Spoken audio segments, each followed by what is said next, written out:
thinking about teacher evaluation and going into classrooms and having conversations about teachers and how they can improve their practice. Prior to coaching, it was much more prescriptive, okay?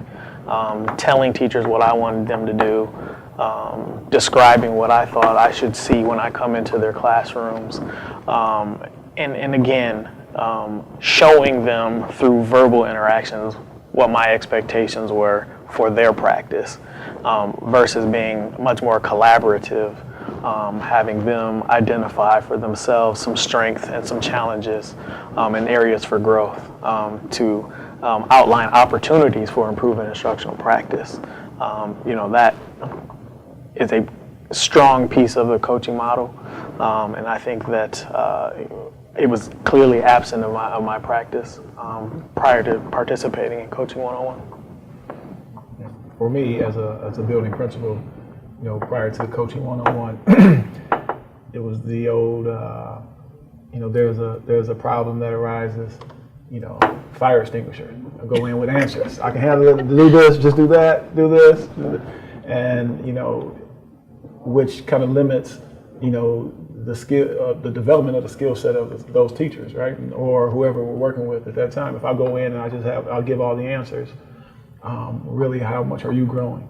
And so after Coaching 101, it really opened my eyes to, being more effective as a leader and as a coach, is to help you get to that resolution or, solve that whatever issue or problem through your own thinking, and help coaching and mediating your thinking, opposed to me just giving you answers, is really how you grow skill, not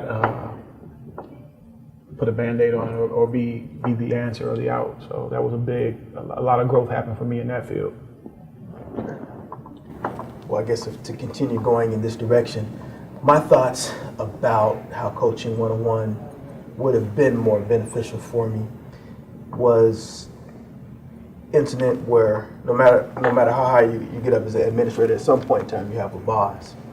And when someone who's your boss is higher up gives you instructions, and those instructions might not be as clear, or in some cases I may not have been able to understand as well as I could have, and being able to ask questions in a constructive way where the person is a participant in further clarifying what they're thinking and helping them shape their thoughts if it hadn't been well defined, or maybe helping the person who's your boss explain something to you in a different way so that you're on the same page in a non-threatening way, has been one of the things that are most beneficial for me. So I'm hearing you say, and so do I get this particular part right? You said one or two.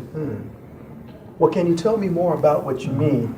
And then that way the person let that pause, and then of course following up with your quote, but that pause makes the other person feel, hey, this person is really trying to understand. So even your boss, hey, I said so and so, go do it. Now it's, well, okay, person's trying to understand. Let me try and explain it a different way. It's kind of a buy-in, and it helps establish, I think, a more cohesive team. So that's what I think would have been a lot more helpful, back in some of my other interactions. As I think back to my days being an administrator, it seemed as though I was always in a hurry. Things had to be done yesterday, and here I am trying to tackle them today.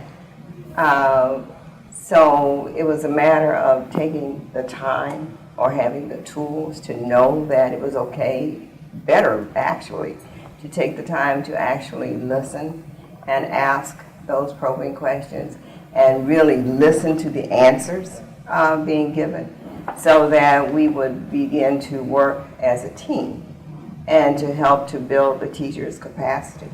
But Julian, like you, I was anxious to give you the answers because I've got like 5 minutes and I need to get to lunch duty or do something else on my schedule. But now as I think back to that, and as I work with teachers, I know that it's very important to be present in the moment and to actually listen.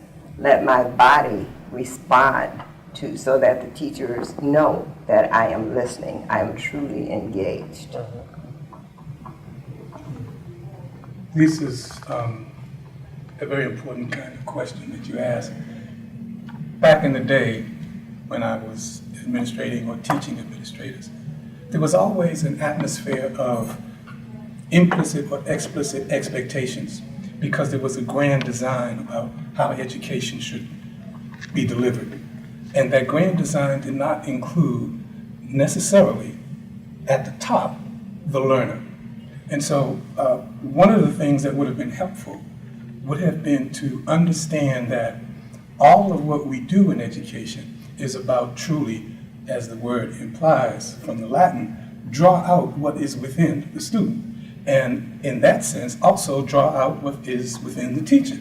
And so as an administrator, I found that I did some things intuitively, but always wondered, would this be visualized as meeting the expectations of that boss, that higher up, who literally said, here's what you need to do, here's what we need to see.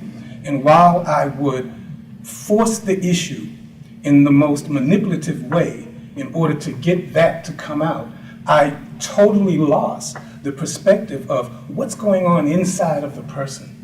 And how can I connect with what's happening for that teacher to literally model for them what can happen for the student. And that was a profound awareness that was heightened when I got into 101. And I was constantly inwardly snapping my fingers saying, man, I wish I had known that when I was back, back at the school, or even as a professor, training future school administrators, because I simply added to the conundrum that they were faced with when it came to how do I work with this teacher to get them to work with this student so that the people that are on my back can get off my back and I can do what I need to do. Sure.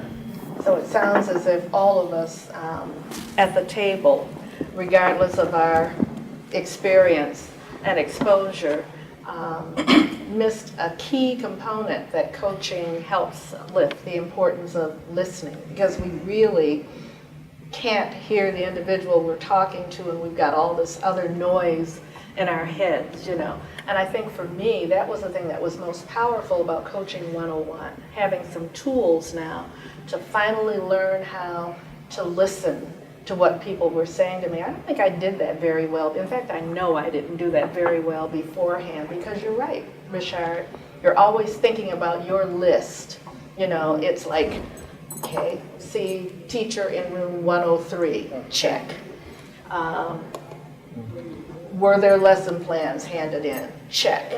And it was so automated and so impersonal that we just lost the ability to, we weren't able to seize the opportunity to really have some rich relationships around learning.